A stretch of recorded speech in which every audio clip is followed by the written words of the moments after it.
And that's the preliminary. All right. It was a great preliminary, but now it's time. Great questions. I love you people. For the main event of Mackie and Judd on this Friday. Boy. You thought Judd's Keys was taking a bye week. There so is no bye week for Judd's Keys. I don't know where the miscommunication was with the Keys agent. I had to reach out to Keys last night and say, I need 4 of them. And he's like, for what? I'm in Mexico. And I'm like, dude, I need 4 of them for post-buy Keys. Yeah, Keys needs to do a better job looking at the fine print in his contract, all right? Yep. The offseason doesn't start during the bye week for Keys. He could have worked ahead, too, by the way. He could have worked ahead. He didn't know. Email time, 4:15 a.m.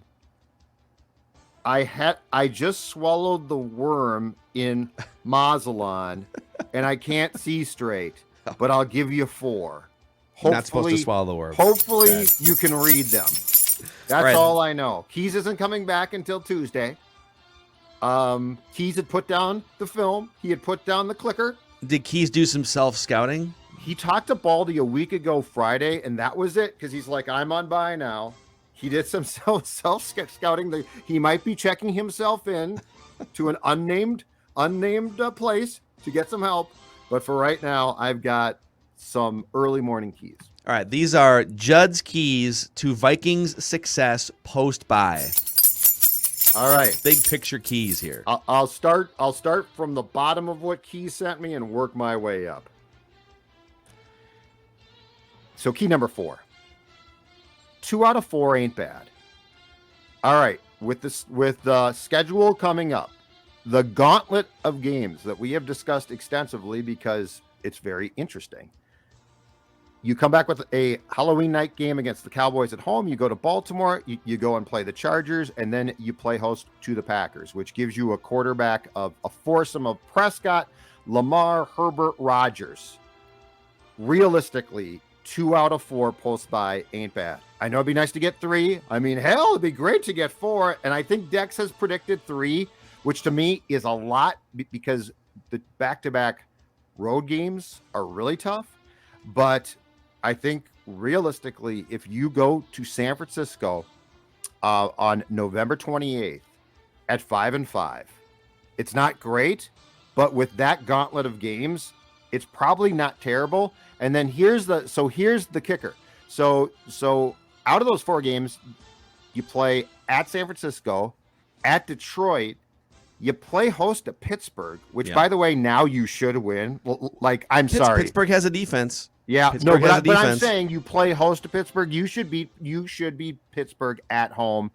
And then by December 20th on a Monday night, you go and play the Bears in Soldier Field, which is always tough. But again, you've got a chance there. I don't think it's realistic to think that they're going to take 3 of 4 or all 4 from the Cowboys, Ravens, Chargers, and Packers. I think if you split that and give yourself a chance coming out of those 4 games, that's probably for this team best case. So here's where we come to the intersection of expectations. What are your true expectations for the Minnesota Vikings franchise?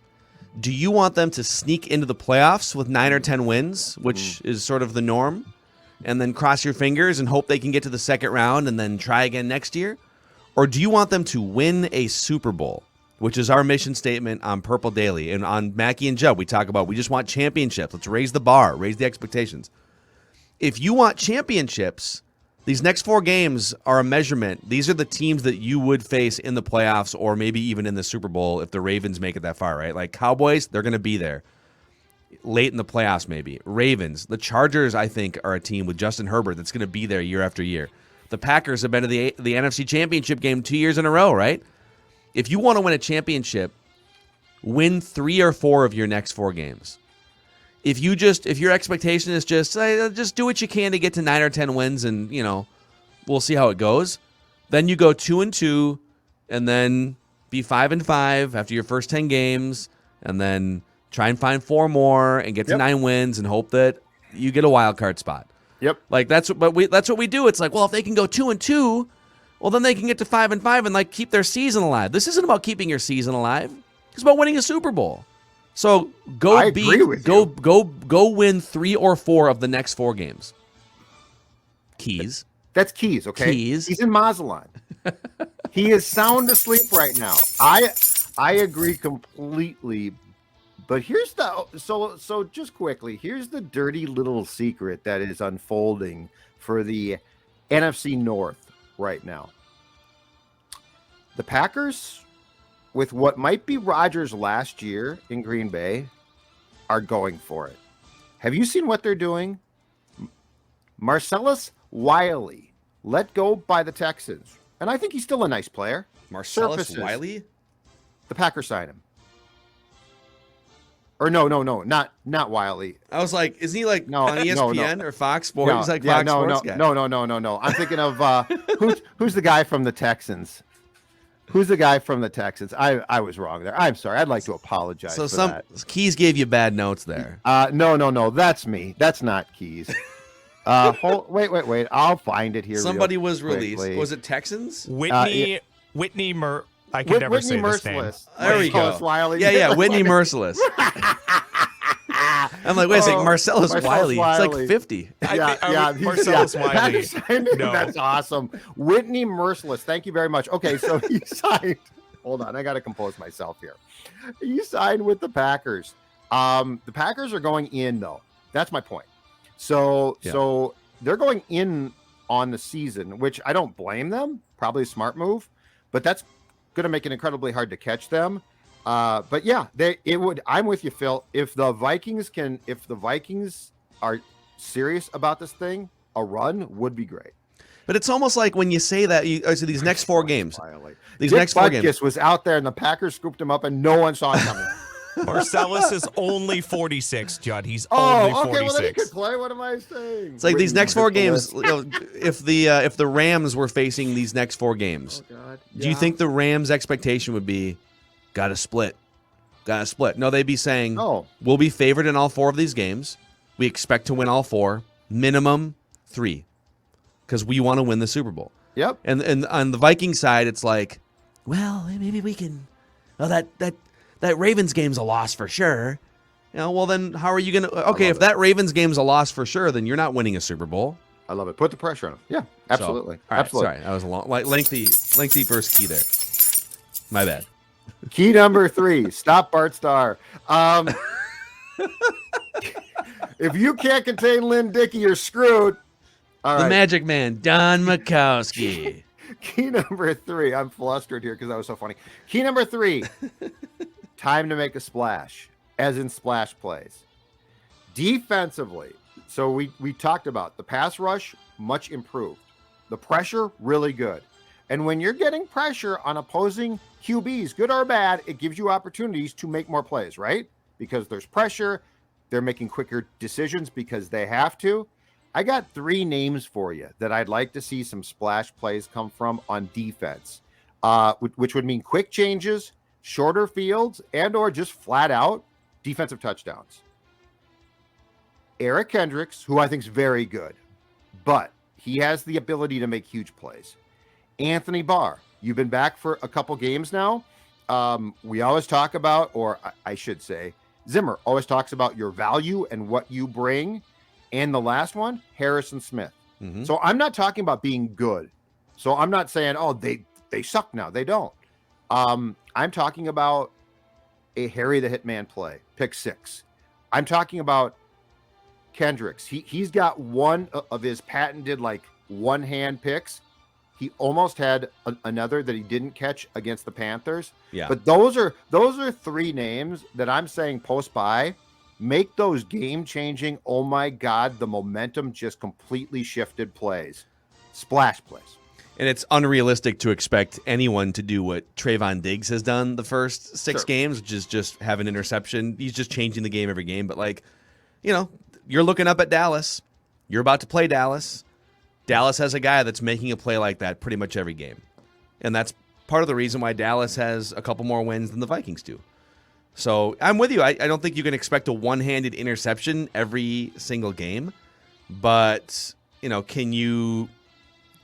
Once every other game, can you force a fumble and recover it? Can you get an interception that, beyond what you're doing now? And by the way, if you do things like that more often, then your run defense doesn't have to be perfect. It can be middle of the pack if you're forcing more turnovers. But your pressure should result in big plays.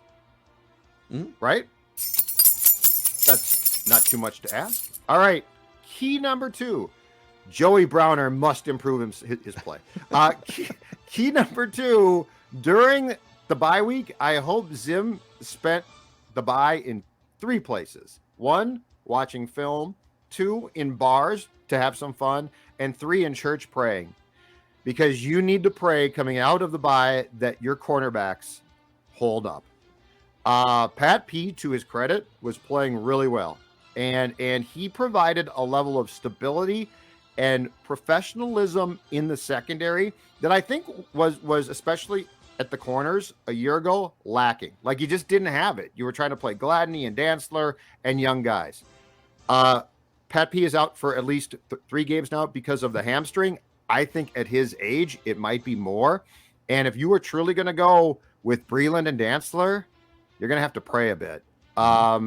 I think Dantzler, so I'm curious to see Dantzler, but like now you've gone from 3 weeks ago, Phil, that you didn't really trust him to you're starting now. And Breland has been okay the last 2 games, but previous to that, he was awful. And I do think that Pat P helped a bit with all of those guys. With him not there, I'm curious, and I think it's going to take some good old-fashioned prayer to make sure that you don't get at least one of those guys torched on a semi-regular basis until Peterson comes back. Yeah. Getting pressure is going to help, but if those guys are on an island, they're just, there's not a lot of depth back there.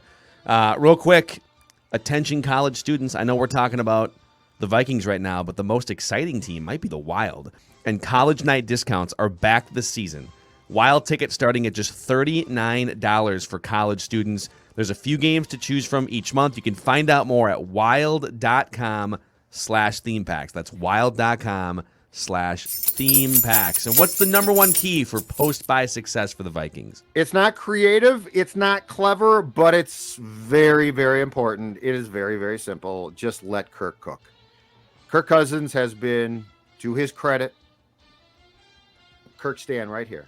Kirk Cousins has been great.